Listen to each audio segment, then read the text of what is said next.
നമ്മൾ സാധാരണ ചിക്കൻ കറി വെക്കണം അത്രയും സമയം കൊണ്ട് അത്രയും സാധനം വിളിച്ച് അടിപൊളിയായിട്ട് ചിക്കൻ വറുത്ത് കറി വെക്കുക. ഒരു കഷ്ണം ഇഞ്ചിയും കുറച്ച് വെളുത്തുള്ളിയും കുറച്ച് മല്ലിയിലും കുറച്ച് പുതിനുള്ളിയും നന്നായിട്ടൊന്ന് അരച്ച് ക്ലീൻ ആക്കി വെച്ചാൽ ചിക്കനിലേക്ക് ചേർക്കുക. കുറച്ച് മഞ്ഞപ്പൊടിയും എരിവിന് ആവശ്യത്തിന് മുളക് പൊടി ഇരട്ടി മല്ലിപ്പൊടിയും കൂടെ നന്നായിട്ടൊന്ന് ചൂടാക്കിയതിന് ശേഷം ചിക്കനിലേക്ക് ചേർക്കുക. പാകത്തിന് ഉപ്പും കുറച്ച് മസാലപ്പൊടിയും കുറച്ച് തൈരും കൂടെ ചേർത്ത് നന്നായിട്ടൊന്ന് തേച്ച് പിടിപ്പിച്ച് മസാല പിടിക്കാനായിട്ട് കുറച്ച് സമയം ഒന്ന് ചിക്കൻ മാറ്റി വയ്ക്കുക. മസാലയൊക്കെ പിടിച്ചതിന് ശേഷം ഒരു കുക്കറിന്റെ ഉള്ളിലേക്ക് ചിക്കനൊക്കെ പറക്കിയിട. ഒട്ടും വെള്ളം ഒഴിക്കേണ്ട, അടിയിലൊന്നും പിടിക്കില്ല. ചിക്കൻ വേവാനുള്ള വെള്ളം ചിക്കന്റെ ഉള്ളിൽ തന്നെ ഇറങ്ങി ഒറ്റ വിസിലിട്ട.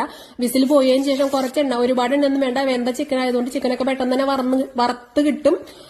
ചിക്കനൊക്കെ വറുത്ത് കോരിയതിന് ശേഷം എണ്ണ കൂടുതലുണ്ടെങ്കിൽ കുറച്ച് എണ്ണ തെക്കി മാറ്റിയതിന് ശേഷം അതിനുള്ളിൽ നമ്മൾ അരിഞ്ഞു വെച്ചാൽ സവാളയും പച്ചമുളകും ചേർത്ത് സവാളയൊക്കെ നന്നായി വഴന്നതിന് ശേഷം 2 തക്കാളി ചെറുതായി അരിഞ്ഞതും കൂടെ ചേർത്ത് തക്കാളിയൊക്കെ നന്നായി വഴന്ന് വരുമ്പം ചിക്കൻ വേവിക്കാൻ വെച്ചപ്പോൾ ചിക്കന്റെ ഉള്ളിൽ നിന്ന് ഇറങ്ങിയ വെള്ളാണ്ട് അതിനുള്ളിൽ ചേർക്കണം. വേറെ മസാലപ്പൊടികളൊന്നും ചേർക്കണില്ല.